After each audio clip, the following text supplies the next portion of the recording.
Me friends and ఫ్యామిలీతో సరదాగా బయటకు వెళ్ళటానికి కారు లేదా అయితే వెంటనే ఈ నెంబర్కి కాల్ చేయండి. నమస్తే, నేను జీవి సత్యనారాయణ. ఈ ఎపిసోడ్లో wish you happy new year అందరికీ మరొకసారి. ఈ వీడియోలో ఈ ఎపిసోడ్లో మీ యొక్క క్రెడిట్ స్కోరు ఎంత నిజాయితీగా ఎంత ప్రాంప్ట్గా ఉన్నా డిఫాల్ట్ లేకపోయినా క్రెడిట్ స్కోరు పెరగదు. ఆ పెరగదు ఎందుకో, పెరగడానికి మనం ఏం చేయాలనో చూద్దాం. ఈ జనరల్గా ఏం జరుగుద్ది అంటే, చాలామంది సిన్సియర్గా క్రెడిట్ కార్డు యూజ్ చేయగానే ఆ డేట్లు టైం పెట్టుకొని ఆ బ్యాంకులో ఆ టైంకి పేమెంట్ ప్రాంప్ట్గా చేయటం జరుగుతుంది. అయినా కానీ క్రెడిట్ స్కోరు బిలో 700 అక్కడే ఉంటుంది. అయితే మనం ఏం చేయాలి చూద్దాం. అయితే జనరల్గా ఇప్పుడు మీకు ఈ క్రెడిట్ స్కోర్ ఎలా పెరుగుతుంది, ఎలా ఉంటుంది, ఏం చేస్తే అది ఎక్కువ ఎప్పుడు కూడా మెయింటైన్, అంటే క్రెడిట్ ఏదైతే సిబిల్ స్కోర్ ఉందో అది క్లిక్ చేయగానే ఎవో 700 800 మనకి ఉండాలి అంటే ఏం జాగ్రత్తలు తీసుకుంటే, మనం నిజాయితీగానే ఉన్నాం, సిన్సియర్గానే ఉన్నాం, ప్రాంప్ట్గా పేమెంట్ చేస్తున్నాం, కానీ ఎలా పెరుగుతుంది, ఎందుకు పెరుగుతుంది, సేమ్ అవే ఫీచర్స్ తోటి అలానే ఉంటూ కొంచెం జాగ్రత్తలు కనుక తీసుకుంటే మనము ఎబో 700 ఎప్పుడు ఉంటాం అన్నమాట. అది ఇప్పుడు నేను చెప్పబోయేది అనమాట. ఏదైతే క్రెడిట్ స్కోర్ ఉందో సిబిల్ స్కోరు అది మనం చూద్దాం. అయితే జనరల్గా ఏంటిదంటే, ఉదాహరణకి బిల్స్ మనం రెగ్యులర్గా పే చేస్తూ ఉంటాం. ఈ పే చేసినప్పుడు ఇవన్నీ చాలామందికి జరుగుతుంటాయి. ఏమని, నేను ఎంత సిన్సియర్గా ఉన్నా కానీ ఆ క్రెడిట్ స్కోర్ ఎందుకు పెరగట్లేదు అనేది డౌట్స్ ఉంటాయి. వాళ్ళకే ఇది హెల్ప్, అంతే తప్ప ఆల్రెడీ బ్యాంక్ ఎంప్లాయీస్ కానీ ఎవరైతే క్రెడిట్ కార్డు మార్కెటింగ్ చేస్తారో, క్రెడిట్ కార్డులో ఏవైతే లూప్ హోల్స్ ఉన్నాయో అవన్నీ ఎలా యూజ్ చేసుకోవాలనే డెప్త్ నాలెడ్జ్ ఉన్న వాళ్ళకి ఓకే. బిగినర్స్ కానీ లెర్నర్స్ కానీ కొత్తగా క్రెడిట్ కార్డు తీసుకొని ఉన్నవాళ్ళు, అంటే ప్రాంప్ట్గా వాళ్ళ కోసానికి అన్నమాట ఇది. అయితే జనరల్గా ఏంటంటే, ఈ అందరి ఉద్దేశం ఏంటంటే, మనం క్రెడిట్ కార్డు తీసుకున్నాం, విత్ ఇన్ టైంలో మనం బిల్ పే చేసేసినాం, క్లియర్ అయిపోయిందని భావిస్తుంటారు. కానీ దానికి వేరే కారణాలు చాలా ఉంటాయి. ఆ కారణాల్లో ఏంటిదో మనం ఇప్పుడు డిస్కస్ చేద్దాం. అయితే జనరల్గా ఏంటి అంటే, క్రెడిట్ స్కోరు పెరగకపోవటానికి కారణం ఏంటంటే, ఈ ఏదైతే మనము యూజ్ చేసేటటువంటి ఈ క్రెడిట్ కార్డు ఏదైతే ఉందో ఆ క్రెడిట్ కార్డు ఎప్పటికప్పుడు బిల్లు పే చేసినా కానీ ఉండదు.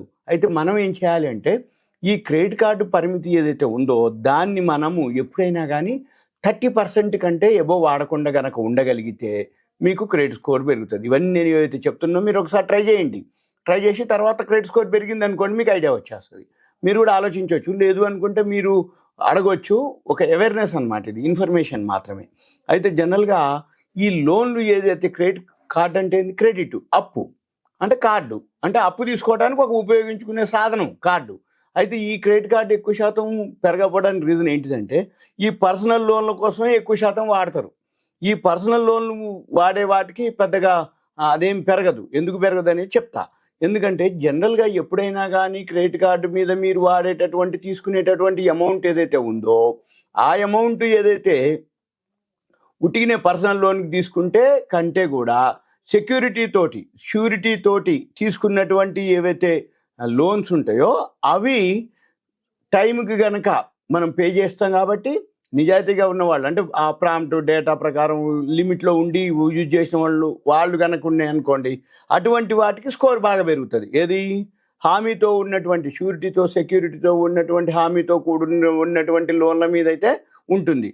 అయితే అందుకని అప్పుడు ఒకటి రీజన్. అయితే పర్సనల్ లోన్ల మీద ఎక్కువ పెరగదు, కానీ షూరిటీలు వాటి మీద ఉన్న వాటికి స్కోర్ తొందరగా పెరుగుతుంది. రెండోది, అయితే ఇప్పుడు కొంతమంది ఏం చేస్తారంటే, పని ఉన్నా లేకున్నా అవసరం లేకున్నా క్రెడిట్ కార్డు ఉంది కదా అని షాపింగ్ చేయటం, తర్వాత అనవసరంగా కొన్నా అనటం, ఇవన్నిటికంటే కూడా మనం అవి కూడా తగ్గిస్తాయి స్కోర్ని. మనం ఏం చేయాలి, అవసరం ఉన్న మేరకే ఉంది కదా క్రెడిట్ కార్డు కదా అని మనం యూజ్ చేయకుండా ఒక 30% వరకు, అంటే అవసరమైన మేరకే వాడుకుంటూ అది కూడా 30% వరకు వాడుకున్నారు అనుకోండి, అప్పుడు మనకి క్రెడిట్ కార్డులో సిబిల్ స్కోర్ పెరిగే అవకాశాలు ఉంటాయి.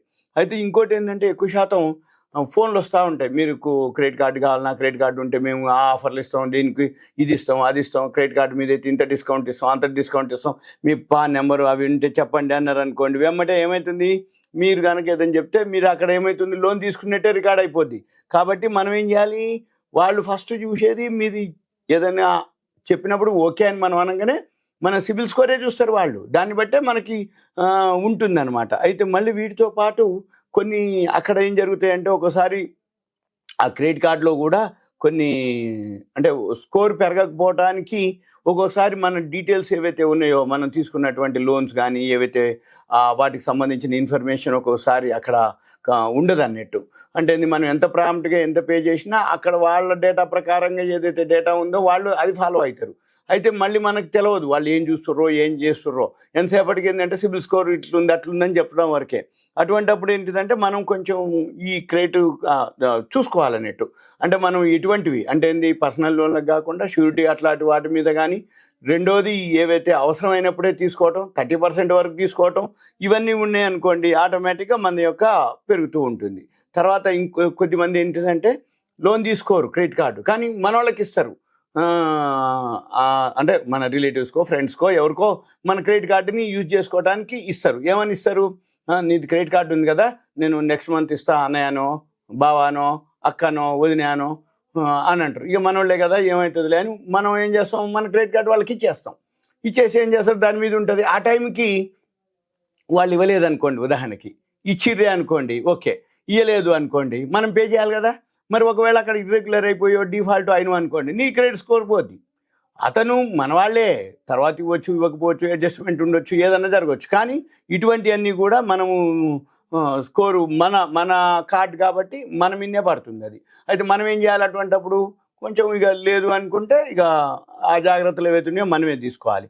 ఇంకా మనం ఏం చేయాలి, మెయిన్ ఏం చేయొద్దు, రుణం ఏదైతే లోన్ తీసుకుంటామో దాన్ని తగ్గించుకునే ప్రయత్నం చేయాలి. ఒకటి అవసరమైతేనే దాన్ని వాడుకునే ప్రయత్నం చేయాలి.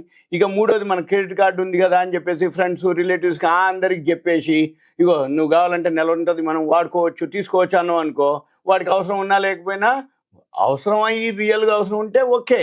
నేను కాకుండా కూడా మన వాళ్ళు చాలామంది మా వాళ్ళు చాలామంది అవి ఇవ్వటం, తర్వాత వాడిని బతిలాడటం, బతిలాడితే పైసలు ఇవ్వకపోవడం, ఈ లోపల ఈయన పేమెంట్ చేయటం, లేకపోతే ఈయన అకౌంట్ డెబిట్ అయిపోవటం, ఈయన అకౌంట్ అయిపోయినాక ఫ్రెండ్షిప్ రిలేషన్షిప్ గొడవలకి కారణాలు, ఈ రీజన్స్ ఇవన్నీ చాలా చాలా మీకు అనుభవించి ఉన్నోళ్ళు ఉంటారు.